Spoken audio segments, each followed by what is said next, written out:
ऐसी मिली सजा। यह उन दिनों की बात है जब पेड़ पौधे भी लोगों की तरह चलते फिरते और हंसते बोलते थे।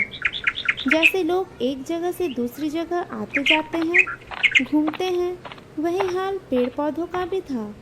लोग सुबह उठकर देखते कि उनके दरवाजे पर कल रात तक लगा नीम का पेड़ गायब है और वहाँ पर एक अनार का पेड़ लहरा रहा है, या फिर किसी के देखते देखते सामने के खाली मैदान में अचानक एक आम का पेड़ आकर डेरा डाल देता और अपने संगी साथियों को भी बुला लेता।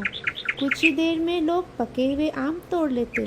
कभी किसी आंगन में लगा कटहल का पेड़ किसी दूर देश के लिए उड़ जाता और ऐसे ही घूमता घामता कोई सेब का पेड़ आकर कुछ दिनों के लिए वहां ठहर जाता। लोगों को भी बड़ी सुविधा थी। उनको घर बैठे ही तरह तरह के पेड़ों से तरह तरह की चीज़ें मिल जाया करती थी। जिसको जिस पेड़ की ज़रूरत होती वह दूसरे पेड़ों के जरिए अपना संदेश भिजवा देता। अरे भाई, कल मेरे यहाँ कुछ फल के पेड़ों को भिजवा देना। कल मेरे घर में पूजा है। मेरे बेटे का कल जन्मदिन है। एक बरगद का ही पेड़ ऐसा था जो ज़्यादा घूमता फिरता नहीं था और कहीं जाता भी तो बता कर जाता। इसलिए ज़्यादातर लोग घर से जब बाहर जाते वह बूढ़े बरगद की छांव में अपने छोटे बच्चों को रख जाते। दूसरे पेड़ अपने घुमक्कड़ी स्वभाव के कारण कुछ ज़्यादा ही लापरवाह हो गए। साथ ही साथ उनमें यह अहंकार भी पनप गया कि वे मनुष्यों की तुलना में ज़्यादा श्रेष्ठ और योग्य है। एक दिन पेड़ों को जाने क्या सूझी कि वे सब साथ उड़कर दूर पहाड़ों की ओर चले गए।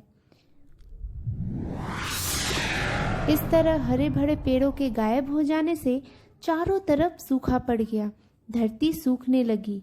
लोग परेशान हो गए। जो भी पेड़ उधर से गुजरता वे उससे वहां ठहरने का निवेदन करते। आप पेड़ों से हमारा निवेदन है कि आप सब यहाँ आकर ठहर जाए। यहाँ की भूमि बहुत ही सूखी हो चुकी है। लेकिन पेड़ अब लोगों की निवेदन भी नहीं सुन रहे थे। एक दिन उधर से गुजरते हुए एक बेर के पेड़ को उन पर दया आ गई और वह वहां कुछ दिनों के लिए रुक गया। लेकिन अकेले बेर के पेड़ से वहां के लोगों का क्या भला होने वाला था। और वहां के लोग भी उसे आम और पीपल की पेड़ की तरह सम्मान नहीं दे रहे थे। इसीलिए बेर का पेड़ भी नाराज होकर वहां से उड़ गया। काफी दिनों के बाद वे सारे पेड़ पौधे घूम फिर कर लौट आए।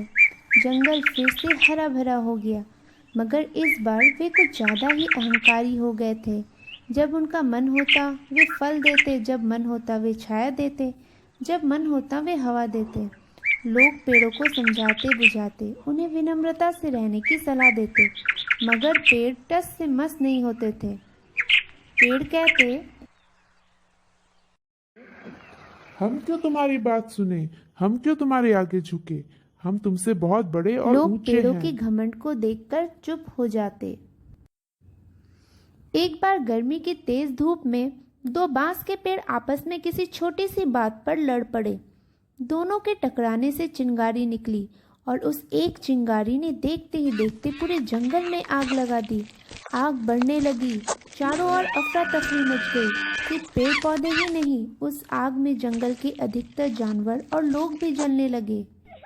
एक छोटा बच्चा अपने माता पिता से अलग हो गया और वह अकेला बच्चा फूट फूट कर रोते हुए अपने माता पिता को ढूंढ रहा था। उसकी आवाज़ सुनकर पेड़ों का सरदार बरगद व्याकुल हो गया। उसने छोटे से बच्चे को अपनी गोद में उठा लिया। पेड़ पौधे की मूर्खता और घमंड से वह बहुत ही दुखी हो गया। उसने नाराज होकर पेड़ पौधों की एक सभा बुलाई। तुम सब के घमंड की वजह से हम सबको काफी नुकसान झेलना पड़ा है। आज मैं तुम सबको ये सजा सुनाता हूँ कि अब से ना तुम कहीं उड़ोगे और ना ही कहीं जाओगे और ना कुछ बोलोगे। सारे पेड़ अपनी अपनी जगह पर अनुशासन से खड़े रहकर मौसम के अनुसार फल और फूल देंगे। अब तुम्हारी यही सजा है। कहते हैं उसी दिन से पेड़ों ने उड़ने, चलने, बोलने की शक्ति का उपयोग करना बंद कर दिया और समय के साथ वह शक्ति भी समाप्त हो गई। अब वे सिर्फ आसमान की ओर देखते हुए शायद अपने पुराने दिनों के बारे में सोचते हैं। और पश्चाताप के आंसू बहाते हैं।